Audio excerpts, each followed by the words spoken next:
Hello, everyone. My name is Isaiah Juarez, and today I will be discussing a current issue within our society that affects a large number of people. The issue that I will be discussing is ADHD. Have you heard of ADHD? ADHD stands for Attention Deficit Hyperactivity Disorder. Because this disorder is a neurological disorder, it primarily affects our cognitive line of thinking, which in turn affects academic and socializing skills and our ability to process them.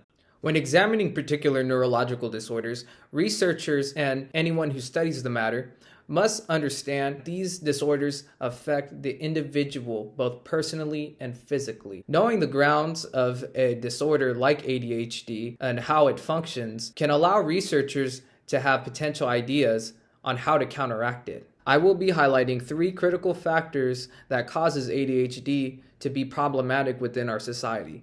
And these three factors are diagnosis, symptoms, and social impact. Now let's discuss the first category, which is diagnosis. The word diagnosis has always been correlated with a negative connotation because whenever we hear the word diagnosis, we always think of viruses or cancers that can be contracted.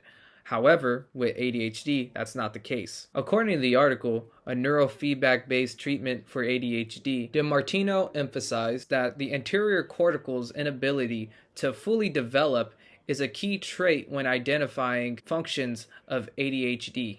Another connection of how ADHD occurs is based on the neurological uneven development of the brain based on EEG phenotypes. In the article, DiMartino noted individuals who were diagnosed with ADHD had an intense division of EEG phenotypes compared to those who were undiagnosed who had normal levels and functions of EEG phenotypes. An intense division of EEG phenotypes implicates that the brain is undergoing genetic development that is causing inconsistent brain activity and functions. Now that I have explained how ADHD is diagnosed and its connections with neurological and genetic development, I would like to continue with my second point of the video, which is symptoms. According to the Sydney Morning Herald, the author claimed symptoms that might occur when dealing with ADHD are having a limited attention span and not being able to pay attention to things, feeling unable to get out of the habit of moving, so fidgeting and constantly looking around because of that short attention span, or immediately acting on a decision without giving it much thought. Moving on to the second point,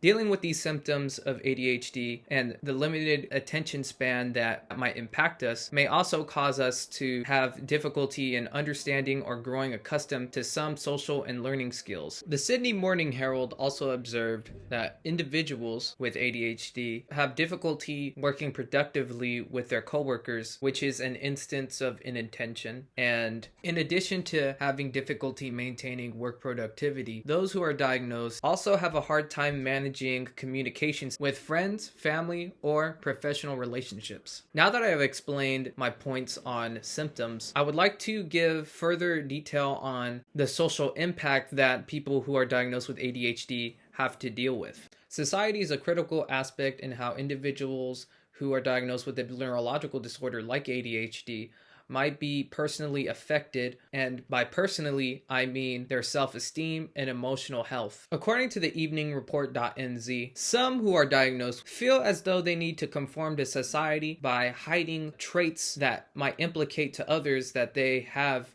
ADHD. These characteristics are primarily based on attitude and communication skills. By this notion, the traits diagnosed individuals tend to prioritize are the way they speak, look at others, or how they physically present themselves.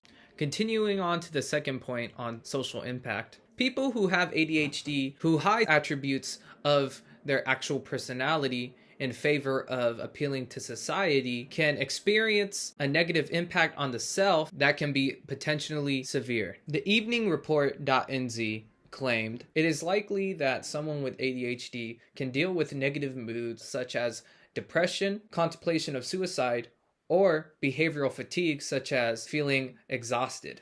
These underwhelming moods that I mentioned are likely correlated with the individual's hindrance of their mental and social well-being.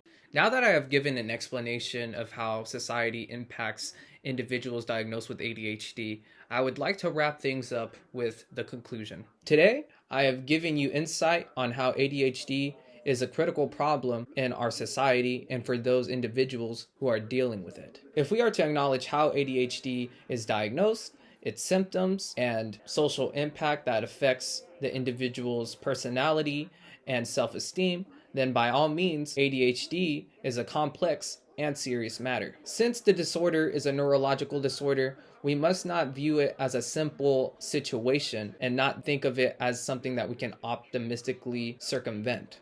Unfortunately, the diagnosis of ADHD cannot be stopped, but it can be treated. The connection of genetics affecting the neurological development of the brain is a part of their ability to mature as humans since they genetically inherit the disorder. After understanding the research that I have conducted on ADHD and its significance on how it affects those who are diagnosed, hopefully there are solutions that can counteract the long-term negative symptoms that causes life for those with ADHD to be more difficult. In the meantime, if you know someone who has ADHD, please treat them with the same level of respect that you would like to be treated with, because it is not acceptable to judge others for something they have no control of. Thank you for watching.